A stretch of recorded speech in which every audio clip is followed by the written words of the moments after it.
Hey everybody, Dave here. The last few months, as we've been networking and moving forward with launching our video game Asteroid Arena, in addition to going around Vegas and meeting local influencers, we've also been going on a lot of podcasts. One of my favorite podcasts that I was able to go on was the LAN Parties podcast, hosted by the Las Vegas Review-Journal. It's their gaming podcast. The two hosts, Ryan and Lucas, they're great guys. We had a lot of fun. We were joking around, and they're as big of video game nerds as I am, so we had a great time. But we had a really interesting conversation on there, and it was about video games and casinos and how esports and the push in Vegas for esports arenas and esports betting, how that affects video games. So we had a really interesting conversation about that and the pathway to get from blackjack in casinos to like MOBAs and of course Asteroid Arena and other skill-based strategy video games into casinos. So with that, I compiled together a few clips, and I hope you enjoyed the conversation and you're excited about the future of skill-based gaming and esports in Vegas as we are. Take care, everyone. Go into the game a little bit, because especially sure. being an esport, I feel like this is very unique in terms of esports. Well, okay, so the esports angle is really important because the Gaming Commission is looking at making Las Vegas the esports capital of the world. I mean, our governor has even come out and said that. So its game naturally fits with esports. And it's funny because there is kind of connection with casino games too, because a lot of these events and stuff are going to be hosted out of these new venues that these casinos are building. So we're not really quite sure what the relationship is yet, but I mean, the dream is to get video games into casinos, but who knows how long that'll take. But for now, like esports, using these arenas, hosting tournaments, there's a few other things with our game. Like we're planning on having tournaments every 3 months. And then also we want a GPS feature in the game so that like if you're in the Vegas area, you get like bonus points and exclusive rewards and stuff. So it actually like, it's huge for locals. And think about all the people that are flying in to visit. And there's this big billboard at the airport that says, you know, Vegas's official esport, Asteroid Arena, free to play. Download now for your free gift. Like, think about how many people are going to be playing this game. So I think that, like, tying the success of the city and the future of the city along with the video game, it's kind of a unique niche that would be, like, I think people would really dig it, so...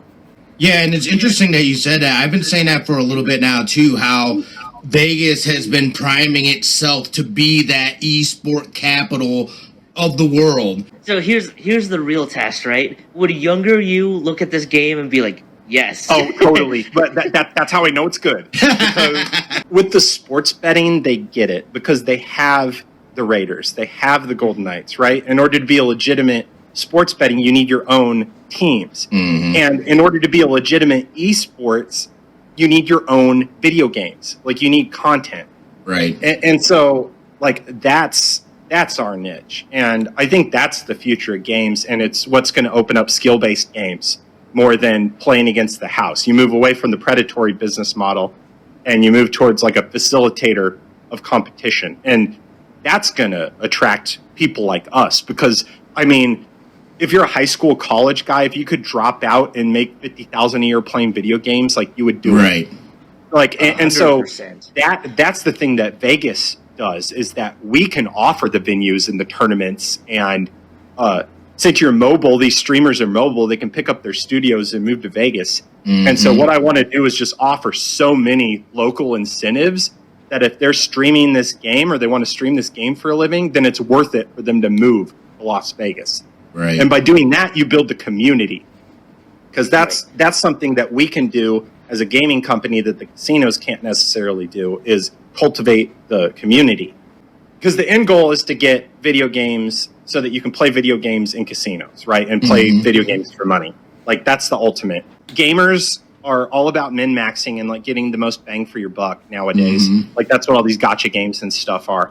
And so there's no reason for us to play casino games because we know we're going to lose. Right. Yep. You know, and so like that's the thing with skill-based games is that if you're a better player, you're going to win. And so you can actually make a living playing video games or playing poker, right? Mm-hmm. And so like that's what I want to do is open the door for skill-based games in Vegas. Like there needs to be more than just poker. We need all kinds of skill-based games.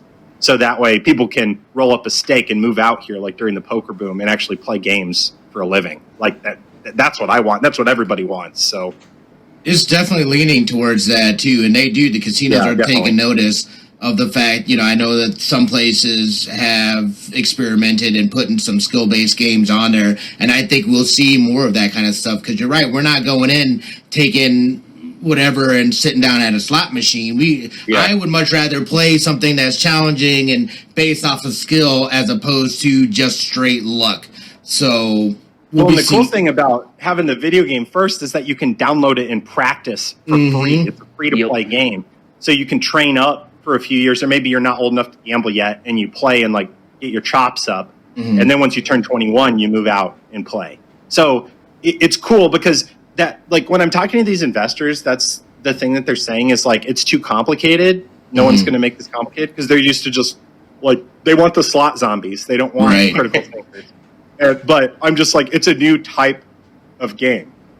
And so you have the video game that's separate from the casinos. That's very important because you got to cultivate your customers and like teach people how to play the game.